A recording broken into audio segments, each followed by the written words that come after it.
CI నాగరాజును SIT ఆఫీసుకు తరలించారు అధికారులు. సాయికృష్ణ కస్టోడియల్ డెత్ కేసులో నాగరాజును విచారించనున్నారు. అంతకుముందు సిఐ నాగరాజును న్యాయమూర్తి ఎదుట హాజరుపరిచారు పోలీసులు. కస్టడీలో విచారణ సమయంపై వాదనలు జరిగాయి. జైలు నిబంధనల ప్రకారం ఉదయం 10 గంటల నుంచి సాయంత్రం 5 గంటల వరకు విచారణ చేయాలని నాగరాజు న్యాయవాదులు వాదనలు వినిపించారు. కోర్టు ఉత్తర్వుల్లో సమయం లేదని వాదించారు ప్రభుత్వ న్యాయవాదులు. 24 గంటల్లో ఎప్పుడైనా విచారణ చేయాలని కూడా లేదని నాగరాజు న్యాయవాది వాదించారు.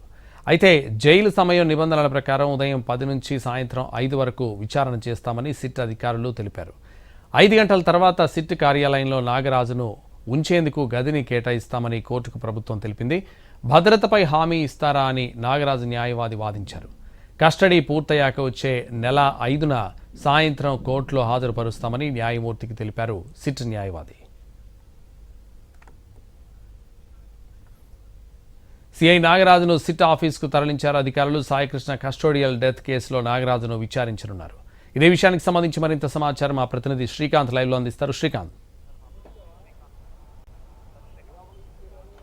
సాయికృష్ణ కస్టోడియల్ డెత్ కేసుకు సంబంధించి సిఐ నాగరాజుని కొద్దిసేపటి క్రితమే న్యాయమూర్తి ఎదుట సిట్ అధికారులు హాజరుపరిచారు. ప్రధానంగా ఈ కస్టడీకి సంబంధించి విచారణ సమయం మీద న్యాయమూర్తి ఎదుట ఇరు వర్గాల వాదనలు కూడా కొనసాగాయి. 24 గంటల సమయంలో ఎప్పుడైనా కూడా విచారిస్తాము అని కూడా సిట్ అధికారులు తరపున న్యాయవాది న్యాయస్థానం దృష్టికి తీసుకువెళ్లారు. దానికి సంబంధించి సమయం ఏ సమయంలో విచారణ జరపాలి కస్టడీలో అనే అంశం మీద ఎక్కడ సమయం కోర్టు ఉత్తర్వుల్లో మెన్షన్ చేయలేదని సిట్ అధికారులు తమ వాదనలు వినిపించారు. అయితే అదేవిధంగా 24 గంటల్లో ఎప్పుడైనా విచారించుకోవచ్చని కూడా ఎక్కడ ఉత్తర్వుల్లో పేర్కొనలేదు. కాబట్టి జైలు నిబంధనల ప్రకారం మాత్రమే ఉదయం 10 గంటల నుంచి సాయంత్రం 5 గంటల వరకు విచారణ చేయాలని అటు నాగరాజు తరపున న్యాయవాదులు కూడా వాదనలు వినిపించారు.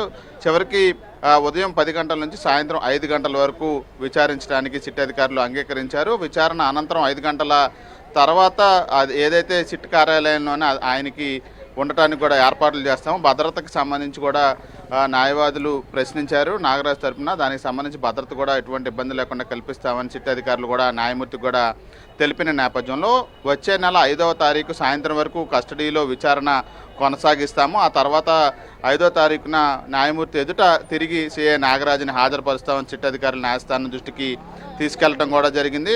న్యాయవాది సమక్షంలోనే నాగరాజును విచారించబోతా ఉన్నారు. వీడియో అదేవిధంగా ఆడియో రికార్డులు కూడా చేయబోతా ఉన్నారు. సీసీటీవీలు ఏర్పాటు చేసినటువంటి కమాండ్ కంట్రోల్లోనే కోర్టు నిబంధనల ప్రకారం అయితే ప్రస్తుతం సిఐ నాగరాజును విచారించడానికి కొద్దిసేపటి క్రితమే సిట్ అధికారులు ప్రస్తుతం కమాండ్ కంట్రోల్ కార్యాలయానికి అయితే తరలించారు. కేసుకు సంబంధించి 7 రోజుల పాటు నాగరాజు విచారణ అయితే కొనసాగబోతా ఉంది. ఇప్పటి వరకు సాయికృష్ణ మృతదేహం ఏమైంది, ఏం చేశారు, మృతి చెందితే కనుక ఆ మృతదేహాన్ని ఎక్కడ ఖననం చేశారు, ఈ అంశాలన్నీ కూడా ఇప్పటివరకు గుర్తించలేదని కూడా గతంలోనే నాగరాజుని అరెస్ట్ చేసినప్పుడు సిట్ అధికారులు రిమాండ్ రిపోర్ట్లో వెల్లడించారు. ఈ నేపథ్యంలో అసలు సాయికృష్ణ హత్యకు గురైతే మృతదేహం ఏమైంది అనే మిస్టరీ ఇంకా తేలలేదు. కాబట్టి అందులో నిందితుడిగా A1గా ఉన్నటువంటి సిఐ నాగరాజులు కస్టడీ అనేది ఇప్పుడు ఈ కేసులో కీలకంగా మారింది. 7 రోజుల్లో ఈ సాయికృష్ణ మృతదేహం అంశాన్ని అయితే ఏం చేశారు అనే విషయాన్ని సిట్టు తేల్చాల్సిన పరిస్థితి ఉంది. కాబట్టి నాగరాజు కస్టడీలో ఇదే కీలక అంశంగా అయితే ఉన్నట్టుగా అయితే మనకి తెలుస్తూ ఉంది. Santosh. Right, thank you Srikanth.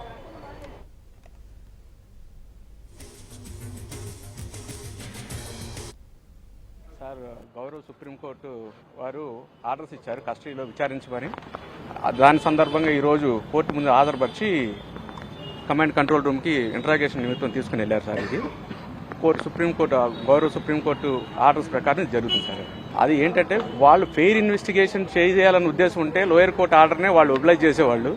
మరి వాళ్ళు ఏ ఉద్దేశంతో మరి సుప్రీంకోర్టు దాకా వెళ్ళారో తెలియదు. మా క్లయింట్ని ఇబ్బంది పెట్టడం తప్ప ఇంకేం లేదండి. ఇందులో నాగరాజు గారిని ఈ కేసులో ఫాల్స్గా ఇంప్లికేట్ చేశారు. చేయడం కాకుండా ఆయన చాలా మెంటల్గా హెరాస్ చేయాలనే ఉద్దేశంతో వీళ్ళు సుప్రీంకోర్టు దాకా వెళ్ళారు సార్. సార్, అవన్నీ సిట్ వారు ఇన్వెస్టిగేషన్ చేస్తున్నారు సార్. వారు ఇన్వెస్టిగేషన్ చేసే దానిలో మేము ఇంటర్ఫియర్ అవ్వం. వారు ఏది ఇన్వెస్టిగేషన్ చేయాలో వాళ్ళ పరిధిలో వాళ్ళు ఇన్వెస్టిగేషన్ చేస్తాం. లేదండి, ఏదైనా సరే ఈ కస్టడీ పూర్తి అవ్వాలి. 7 days కస్టడీ ఇచ్చారు. కస్టడీ పూర్తయిన తర్వాత సిట్ వాళ్ళు కోర్టుకు ఏమి ప్రొడ్యూస్ చేస్తారో చూసుకొని ఆ తర్వాత దీని గురించి డిస్కస్ చేస్తారు. అంటే కొన్ని మోడిఫికేషన్ చేసిందండి in the presence of advocate, plus అంతేకాకుండా సీసీ ఫుటేజ్ అండర్ పర్యవేక్షణలో జరగాలని చెప్పేసి మోడిఫై చేశారు. దాని ప్రకారమే స్ట్రిక్ట్ గా ఫాలో అవ్వాలని కూడా కండిషన్స్ ఇచ్చారు. సార్, ఒకటైతే చెప్తామండి, కింద పోలీసు వ్యవస్థ నడవాలంటే పోలీసులు చాలా ముఖ్యం అండి.